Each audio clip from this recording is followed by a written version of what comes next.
네, 경희 피레타니원의 강재춘 원장입니다. 추석 연휴 잘 보내고 계시죠? 자, 오늘은 이제 추석 때 우리가 술도 좀 마시고 여러 가지 다양한 음식을 먹으면서 또 피부병이 잘 발생한다고 그랬잖아요.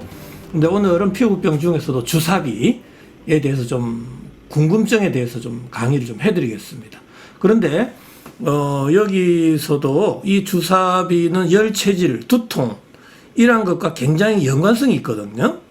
주사비를 앓고 있으신 분들은 나는 열이 많아, 땀도 많아, 종종 머리가 지끈지끈 아프면서 불면증도 오고 그렇게 될 수 있습니다.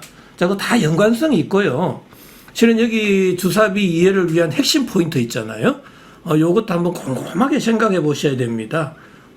왜 이러한 증상들이 나타나는지를 정확하게 이해해야 됩니다. 그냥 단순하게 세균과 바이러스가 몸에 들어와서 염증이 됐다, 자기를 비자기로 여겨서 자기를 공격해서 염증이 됐다, 그렇게 생각하시면요, 염증 치료 절대로 하지 못합니다. 제가 임상 경험상 그렇게 치료해서 성공한 사례들이 거의 없어요, 지금. 그래서 다 이렇게 한방적으로 치료될 수 있나 없어서 이렇게 자꾸 내원하게 되는 거예요.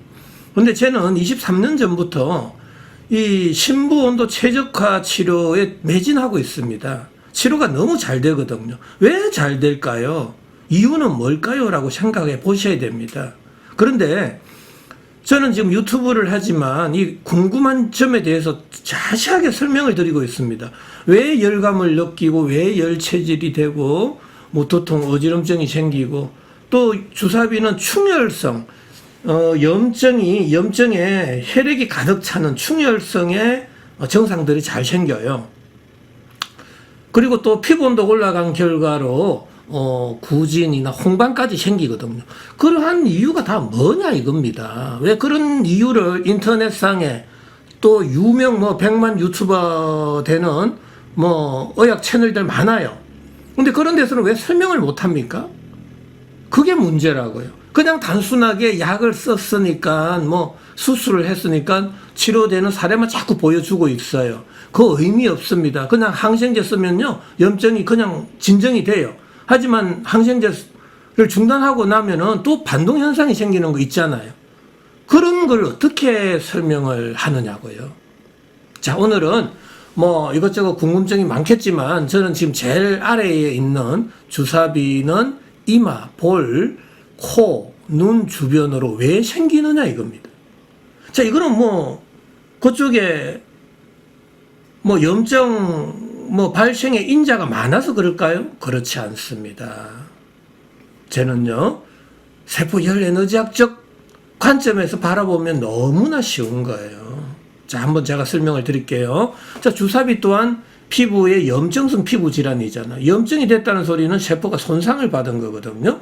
세포가 손상을 받게 되면 세포 내 미토콘드리아에서의 열 에너지 발생량이 줄어들어요. 바로 아데노신 트리포스페이트의 합성 장애가 생기게 되고요. 바로 그때 뇌를 포함한 오장육부의 온도, 심부 온도가 내려가 버린단 말이에요. 심부 온도가 내려가는 순간 체온을 조절하기 위해서 시상하부에서는 명령을 내려버립니다. 빨리 모공을 닫아라.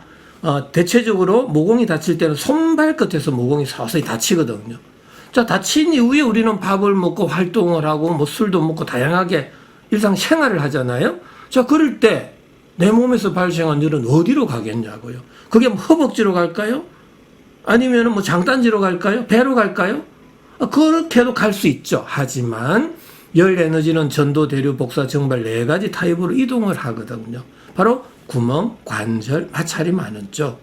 근데 마찰이 많거나 관절보다는 구멍이 많은 쪽으로 가죠. 그게 바로 얼굴이잖아요. 눈, 코, 귀, 입이 있는 얼굴 쪽으로 열이 이렇게 쏠린단 말이죠. 바로 그때 상열감이 생길 수도 있고요. 밤이 되면 열이 더 쏠리거든요. 불면증이라든지 두통이라든지 어지럼증까지 동반될 수가 있는 거죠.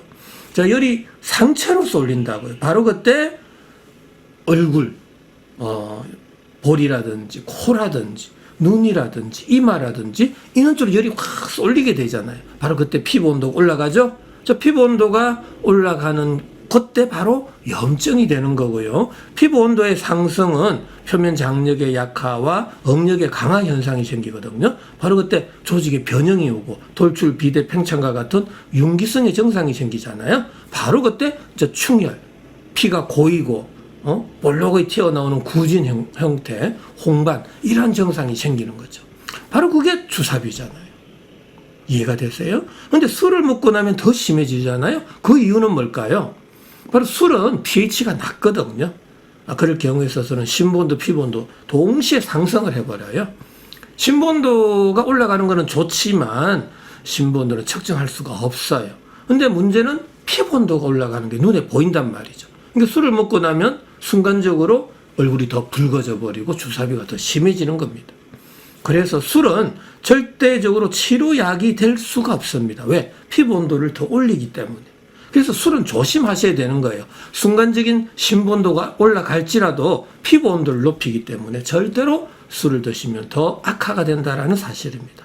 자, 주사비 이제 궁금증이 좀 풀렸습니까? 왜 볼, 코, 이마, 눈 쪽으로 염증이 잘 생기는지. 자, 피레토 세라피, 세포열 에너지 대사적인 관점에 있어서 너무나 쉽잖아요. 치료는 너무나 잘 됩니다. 반드시 낮아져 있는 몸속 온도는 올리고 높아져 있는 피부 온도는 낮추고 닫혀져 있는 모공을 열어서 열 에너지를 전신으로 골고루 분산 방출시키면요, 치료는 그냥 되는 거예요. 치료 방법만 알고 그 원인만 찾는다라면 치료가 어렵지 않습니다. 쉽습니다. 우리가 1 더하기 1은 2듯이요. 제가 임상을 해본 결과 이 의학, 질병 치료도 어려운 화학, 물리 문제를 푸는 것과 같습니다. 하지만 저 같은 경우에 있어서는 바로 그 공식, 문제 푸는 방법을 알려드리고 있습니다. 내원을 하실 경우에 있어서는 자세한 설문조사를 하게 되죠. 그래서 신부 온도가 낮아지는 요인이 뭔지, 피부 온도를 높이는 요인이 뭔지, 모공을 닫는 요인이 뭔지를 저는 체크를 해서 그걸 피하게 하면서 우리가 치료가 들어가니까 치료 기간도 짧아지고 효과도 확실하다 이겁니다. 자, 추석 연휴 잘 보내고 계시는데 특히 주사비 또 가려움증 이는 없는 하루 되시기 바랍니다. 자, 시청해 주셔서 대단히 감사합니다.